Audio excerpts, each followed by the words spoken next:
얼마 전입니다. 자녀를 통해 새롭게 알게 된 사실인데요. 여러분은 피노키오를 아실 겁니다. 제페토 할아버지가 만든 나무 인형이 갑자기 말을 하면서 말썽도 피우고 방황도 하고 거짓말을 할 때마다 코가 길어지는 등 여러 경험을 통해 가족의 사랑을 배워가면서 마침내 인간 소년이 되는 모험을 그린 성장 동화입니다. 그런데 이것은 1940년 월트 디즈니사에서 만화 영화로 각색 제작된 내용으로 원작과는 차이가 있습니다. 크게 두 가지만 소개해보자면, 피노키오는 1881년 이탈리아의 한 어린이 주간 잡지의 꼭두각시 인형의 이야기라는 제목으로 총 15장에 걸쳐 연재가 되었는데요. 제가 그 당시 실제 피노키오를 가져왔습니다. 이게 그 사파에 그려져 있는 그 피노키오입니다. 안녕하세요. 마지막 15장에서 그동안 친구인 줄 알았던 여우와 고양이에게 속아 돈을 뺏기고는 그만 떡갈나무에 목이 매달려 죽고 맙니다. 물론 이후에 독자들의 항의가 빗발치자 속편을 연재하게 되지만 피노키오의 죽음은 놀라지 않을 수 없습니다. 또한 피노키오는 거짓말을 할 때마다 이 코가 자라는 것으로 유명한데요. 사실 거짓말하면 안 된다는 교훈 그 이상의 내용이 이 피노키오 안에는 담겨 있습니다. 당시 이탈리아는 국가적인 가난과 사회적 불안감으로 극대 혼란 상태였습니다. 그래서 무려 900만 명 이상이 이민을 떠나게 되었고 900만 명이 이미 떠났습니다. 작가 카를로 콜리니는 죄 없는 피노키오가 감옥에 갇히는 설정을 통해 당시 주먹구구식이었던 법 집행의 문제점과 인형극단의 조직범죄라던가 여우, 고양이의 강도, 사기, 살해, 행각 등을 통해 국가에 대한 실망, 배신을 보여주며 당대 사회 문제를 예리하게 지적하고 있는 것입니다. 때론 지금까지 자신이 알고 있던 사실과 전혀 다른 사실을 만날 때가 있습니다. 그것이 어떤 사람에 관한 내용일 수도 있고요. 또는 어떤 사건에 대한 진실 여부일 수도 있겠습니다만 여기선 익숙한 스토리, 잘 아는 이야기에 관한 것으로 성경에도 우리에게 익숙하고 친숙한 이야기들이 많이 있습니다. 그런데 우리가 그동안 알고 있던 것과는 사뭇 다른 내용을 접할 때가 있더라는 것입니다. 저로서는 바로 오늘 본문이 그러합니다. 어느 날 예수님께서 한 율법사에게 다음과 같은 질문을 받습니다. 제 이웃이 누구입니까? 그는 스스로를 옳게 보이기 위해 우쭐대며 던진 질문이었지만 예수님은 우문에서 현답을 이끌어내시며 이야기 하나를 들려주십니다. 여기서 유의할 점은 성경에는 역사적인 사건을 적은 기록도 있지만 사실이 아닌 이야기, 중요한 메시지를 전달하기 위해 만들어진 이야기, 즉 가공된 이야기도 있다라는 것입니다. 대표적으로 예수님의 비유가 그러하죠. 그런 맥락에서 오늘 본문의 선한 사마리아인의 비유는 사실을 전달하는 뉴스가 아니라 메시지를 전달하는 스토리입니다. 마치 작은 톱니바퀴들이 서로 맞물려 돌아가는 시계장지처럼 이것은 정밀하게 고안된 시대를 초월한 역사의 톱니바퀴처럼 그야말로 온 세상을 움직이는 메시지라 할 수 있겠습니다. 이야기에는 총 4부류의 인물이 등장합니다. 어떤 사람, 강도, 종교인, 그리고 어떤 사마리아인입니다. 먼저 어떤 사람입니다. 예수께서 대답하여 이르시되 어떤 사람이 예루살렘에서 여리고로 내려가다가 강도를 만나매 강도들이 그 옷을 벗기고 때려 거의 죽은 것을 버리고 갔더라. 그는 예루살렘에서 여리고로 이동 중에 강도를 만나게 되었고 심하게 구타를 당해 중상해를 입은 채로 죽어가고 있었습니다. 그러므로 이야기의 첫 번째 등장인물은 피해자입니다. 피해자. 나는 항상 피해만 입어. 언제나 나만 피해를 봐. 라며 모든 걸 손해봤다고 피해당했다고 생각하는 피해망상이라는 극단과 객관적으로 피해를 입지 않았음에도 불구하고 피해자 행세를 하는 피해자 코스프레라는 또 다른 극단을 제외하고서라도 우리의 삶은 피해를 당할 때가 많습니다. 아니, 피해의 연속입니다. 지난 6월 24일 정말 안타까운 사고가 있었습니다. 배터리 한 개가 폭발한 뒤에 42초 만에 암흑으로 변한 공장에서 23분이 살아 돌아오지 못했습니다. 대한민국 역대 최악의 화학공장 사고입니다. 중대재해처벌법을 어렵게 만들었지만 날이 갈수록 중대재해가 더 크게 발생하고 있는 실정은 참으로 아이러니가 아닐 수 없습니다. 지난 5월 6일 서울의 한 건물 옥상에서 여자친구에게 흉기를 휘둘러 살해한 사건이 있었습니다. 중학교 동창으로 알려진 20대 남성은 2018년 수능 만점 의대생으로도 유명한데요. 여자친구가 헤어지자는 말에 그만 범죄를 저지른 것이었습니다. 이것을 교제살인이라고 하는데요. 한국 여성의 전화가 발표한 자료에 따르면 2023년 남편, 애인 등 친밀한 관계에 의해 살해된 여성이 최소 138명이라고 합니다. 이건 여성입니다. 남성도 하면 더 많아지겠죠. 즉 3일에 1명꼴로 교제살인이 일어나고 있는 셈입니다. 또 이런 일도 있었습니다. 지난 6월 23일 동탄의 한 건물 화장실에서 남성에게 성추행을 당할 뻔했다며 신고가 접수되었습니다. 화장실에서 누군가 자신을 훔쳐보는 것을 발견했고 그 즉시 남성이 도주했다라는 것입니다. 그렇게 동탄 경찰서는 피해자라고 주장하는 50대 여성의 증언과 CCTV를 통해 한 남성을 특정했고 범인을 잡은 듯 보였습니다. 그러나 자세히 알고 보니 이 여성이 허위로 신고한 것이었습니다. 이 여성이 허위로 신고했다는 것을 밝힌 것도 이 가해자 남성의 어머니였습니다. 처음부터 끝까지 다 이 50대 여성의 말은 거짓이었습니다. 그럼에도 불구하고 경찰은 여성 성범죄 실적 올리기에 혈안이 되어서는 사실관계 확인도 하지 않고 CCTV도 제대로 확인하지 않은 채 범죄자 만들기에 급급했던 것이었습니다. 당연히 경찰의 신뢰 문제가 또다시 불거지고요. 화성 동탄경찰서 인터넷 자유 게시판은 이와 관련된 비방글로 지금도 온통 도배 중에 있습니다. 비단 대형화재, 교제살인, 거짓 신고로 인한 무고 뿐 아니라 수많은 피해가 우리 주위에 늘 끊이질 않고 있는데요. 혹시 나는 앞으로 어떤 피해도 입지 않을 거라고 확신하거나 나는 하나님 믿으니까, 나는 교회 다니니까, 나는 기도하니까, 나는 성경 읽으니까 라며 결코 뉴스에 나오는 피해자가 되지 않을 거라며 굳게 믿는 분이 계실까요?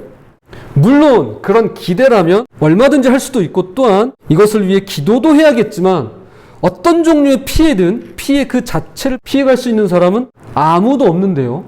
오죽이나 답답했으면 다윗이 이런 시를 썼을까요? 시편 88편 14절 15절입니다. 여호와여 어찌하여 나의 영혼을 버리시며 어찌하여 주의 얼굴을 내게서 숨기시나이까. 내가 어릴 적부터 고난을 당하여 죽게 되었사오며 주께서 두렵게 하실 때 당황하였나이다. 이건 사울 왕이 쓴 시가 아닙니다. 다윗의 시입니다. 죽도록 고생했대요. 언제부터? 어렸을 때부터. 그러므로 우리는 모두가 피해자가 될 수 있습니다. 다만 그 시기와 장소 그리고 어떤 피해를 입게 될지는 누구도 알 수가 없다는 것이죠. 이어서 두 번째 등장인물은 이미 예상하시다시피 피해자에 이어 가해자입니다. 가해자. 예수님의 이야기에서 가해자인 강도는 피해자의 옷을 벗기고 거의 죽을 때까지 때리고는 버려두고 떠납니다. 가해자들은 언제나 빼앗습니다.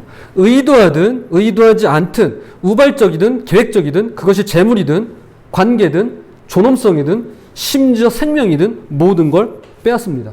또한 가해자들은 여러 방식의 폭력을 행사합니다. 폭행과 폭언은 물론이고 갑질과 괴롭힘 그리고 따돌림과 사이버 폭력을 저지릅니다.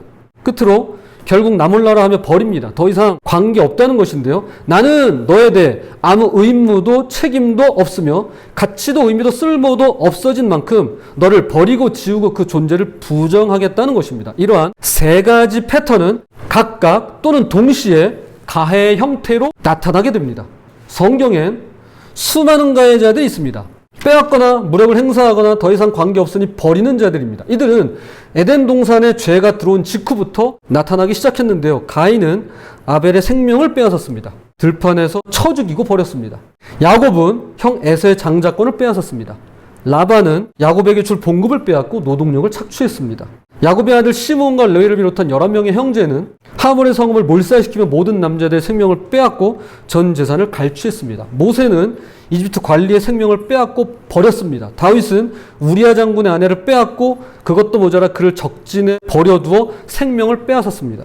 사도 바울은 예수 그리스도의 잔당들을 때리고 잡아가뒀으며 생명을 빼앗기까지 하면서 교회를 진멸시키고자 했습니다. 이 외에도 수많은 가해자들이 성경에 나옵니다. 그럼 오늘 우리의 현실은 어떨까요? 불행히도 가해자들은 차고 넘칩니다. 굳이 뉴스를 따로 언급하는 대신 영국 런던 타임즈에 실렸다고 전해지는 이야기 하나를 소개하겠습니다. 19세기가 끝나고 20세기가 될 무렵 영국의 런던 타임즈가 독자들에게 지금 세계 문제는 무엇인가? 라는 질문을 실었습니다. 타임즈지에 따르면 독자들이 보낸 수많은 답변 가운데 가장 기발한 것은 작가이자 시인 철학자였던 G.K. 체스터턴의 것이었습니다. 그는 문제의 책임을 다른 사람이나 사물에게 돌리는 여타의 편지들과는 달리 이렇게 답했다고 하는데요. 제가 문제입니다 라고 말이죠. 이 이야기가 진실인지 거짓인지는 둘째치고 그의 답변은 여러모로 진실을 담고 있습니다. 그런데 체스터턴보다 훨씬 오래전에 사도 바울도 비슷한 문제의식을 갖고 있었습니다. 평생을 모범적인 시민으로 살았음에도 그는 자신의 결점을 솔직하게 고백합니다. 나는 이전에 하나님을 모독하는 사람이었고 박해자였으며 폭행자였습니다 라고 말이죠.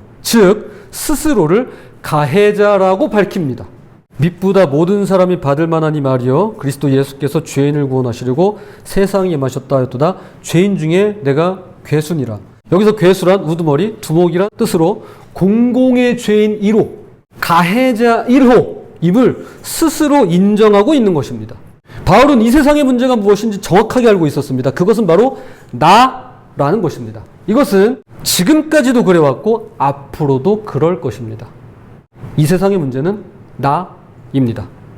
이 사실은 저와 여러분의 동의를 구하지도 어떻게 생각하느냐며 대답을 기다리지도 않습니다. 왜냐하면 우리는 하나님을 피해자로 만든 최악의 가해자들이기 때문입니다. 예수님의 영광을 누가 빼앗았나요? 예수님의 옷을 누가 벗겼나요? 예수님을 십자가에 누가 못 박았나요? 예수님을 누가 죽게 놔두었나요?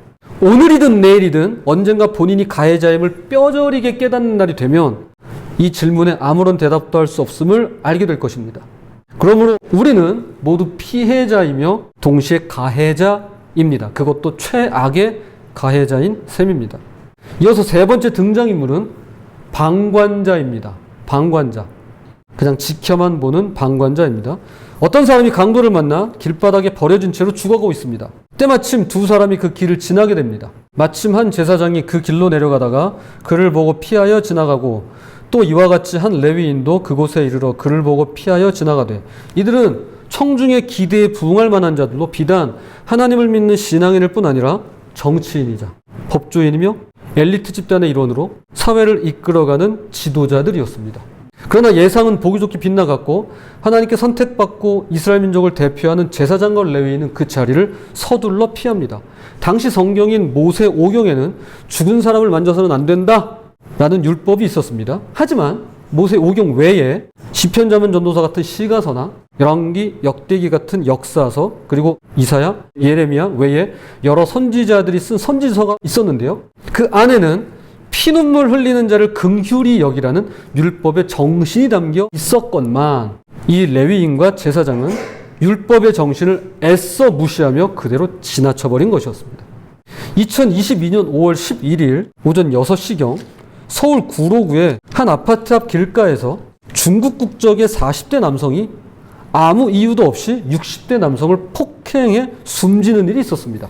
사건의 잔혹함에 더해 더 충격적인 사실은 CCTV 확인 결과 경찰이 도착하기까지 15분 동안 숨진 피해자 곁을 지나친 사람이 무려 54명에 달했다는 것입니다. 이것을 방관자 효과라고 하는데요. 주위에 사람이 많을수록 어려움에 처한 사람을 돕자는 현상을 가리키는 용어입니다. 누군가 도와주겠지라고 생각한다거나 다른 사람이 돕지 않는 것을 보고 아, 큰일이 아닌가 보구나 라고 잘못 판단하는 것입니다. 또 하나의 사례가 있습니다. 2016년 8월 대전에서 승객 2명을 태우고 운행 중이던 택시기사가 갑자기 심장마비 증세로 의식을 잃으며 앞차와 추돌하는 사고가 있었습니다. 하지만 승객들은 119에 구조신고도 하지 않고 곧바로 짐을 챙겨서 그냥 가버리고 말았습니다. 승객 2명은 당시 트렁크에서 골프 가방 등 짐을 꺼낸 뒤 곧바로 다른 택시를 잡아타고 현장을 떠났다고 하는데요. 이 택시기사는 다른 시민의 신고로 뒤늦게 병원으로 옮겨졌지만 끝내 숨지고 말았습니다. 사고 발생 4시간이 지난 뒤 경찰과 연락이 닿은 해당 승객들은 이렇게 말했다고 합니다. 일본으로 골프 여행을 가는 비행기를 타야 되는데 공항버스 시간이 10여 분밖에 남지 않아서 현장을 떠날 수밖에 없었어요 라고 말이죠. 이와 관련해서 한 경찰학과 교수는 현실적으로 도와줬을 때와 안 도와줬을 때 감수해야 할 유무형의 손해와 이득을 감안하면 피해자를 회피하는 건 어쩌면 당연한 선택일 수 있다라고 말합니다. 그러면서도 하지만 모두가 방관자로 남으려 한다면 누구나 피해자가 될 수 있다라고 경고합니다. 이 두 가지 사례를 들을 때 여러분 어떤 생각이 드시나요? 분명한 것은 지금 제사장과 레위인을 등장시켜 메시지를 전하고 계시는 예수님은 사실 우리의 생각과 계획보다 그리고 정답과 답변보다 더 크고 위대한 것이 있다고 말씀하시는 것입니다. 누가복음 10장 28절 37절입니다. 예수께서 이르시되 내 대답이 옳도다. 이를 행하라 그러면 살리라 하시니 37절입니다. 이르되 자비를 베푼 자니이다. 예수께서 이르시되 가서 너도 이와 같이 하라 하시니라. 어떤 생각을 하든 그것이 대단히 훌륭한 생각이든 또는 모두를 눈물 짓게 만드는 어쩌면 하나님을 감동시킬 것 같은 신령하고 지혜롭고 심지어는 영적인 대답이든 간에 그건 아무래도 좋다라는 것입니다. 그 현장에 처했을 때 실천하는 것만이 중요하다라는 것입니다. 여기서 아무리 생각하고 아무리 말해봐야 그거 아무 소용없다는 것입니다. 그건 아무래도 좋다라는 것입니다. 그렇게 행하면 살 것이고 그것만이 전부라는 것입니다. 그러므로 우리는 모두 피해자이면서 동시에 가해자이며 언제든지 얼마든지 방관자로 남을 수 있는데요. 마지막 네 번째 등장인물을 통해 당시 이스라엘 사회에 그리고 오늘을 살아가는 우리 각자와 이 시대에 유일한 대안인 복음을 전합니다. 그것은 피해자도 가해자도 방관자도 아닌 네 번째인데요. 오늘 제목이죠. 피해자, 가해자, 방관자, 그리고 돕는 자입니다. 돕는 자. 여기서 사마리아인과 돕는 자는 전혀 어울리지 않는 개념으로 선한 사마리아인은 모순 형용이라고 말씀드린 바 있습니다. 당시 청중인 유대인들의 의식에 사마리아인은 간악하고 부정하고 음란하며 율법을 따르지 않아 하나님께 버림받은 자들이었습니다. 사마리아인은 유대인을 도울 일도 없으며 유대인은 사마리아인의 도움을 받을 일도 없었습니다. 그런데 사마리아인이 지금 죽어가는 사람을 돕고 있습니다. 더욱이 그는 예루살렘에서 여리고로 내려가는 도중 강로를 만났으니 이 사람은 누가 봐도 유대인입니다. 정통 유대인들도 외면한 채 피해가는 자를 이 사마리아인이 일체의 비용을 자부담하며 혼신의 힘을 다해 살리고자 하는데요. 돕는 자 사마리아인의 등장은 우리에게 세 가지를 말해주고 있습니다. 첫째, 사람을 외모로 판단하지 말라는 것입니다. 지도자이든 지식인이든 또는 신앙의 고수이든 하수이든 능력, 재벌, 학력, 실력 등 겉으로 보여지고 드러나는 외모로 그 사람을 판단하지 말라는 것입니다. 둘째, 모두 다 하나님의 자녀임을 기억하라입니다. 유대인만 하나님의 자녀가 아니라 짐승 보듯 하는 사마리아인 역시 하나님의 자녀임을 기억하라는 것입니다. 즉 인종, 성별, 국가, 심지어는 종교에 상관없이 인류는 누구 하나 예외 없이 하나님의 자녀인 것입니다. 그러니 하나님의 자녀가 서로 돕는 것은 당연한 일이죠. 셋째, 이렇게 돕는 자야말로 이웃입니다. 그가 이웃입니다.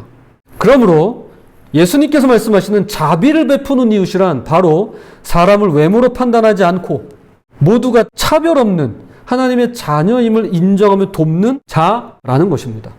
이제 이야기 하나를 드리면서 말씀의 결론을 맺도록 하겠습니다. 인간 본성을 탐구하며 남태평양 사모아 제도, 뉴기니 섬, 발리 등지의 오지 마을에서 평생을 지닌 마거렛 미드라고 하는 박사가 있습니다. 그녀가 세상을 떠날 때 섬 주민들은 마치 대추장이 죽었을 때처럼 닷새 동안 장례식을 거행하며 애도를 표했다고 하는데요.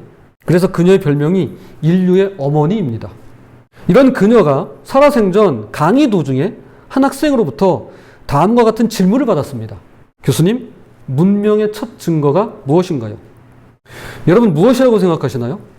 아마도 이 학생은 오래된 토기나 낚싯바늘, 간석기 등의 유물을 기대했던 것 같습니다. 우리가 박물관에서 보는 것들이죠. 그러나 예상과 달리 그녀는 이렇게 답했습니다. 그것은 부러졌다, 붙은 흔적이 있는 다리뼈랍니다.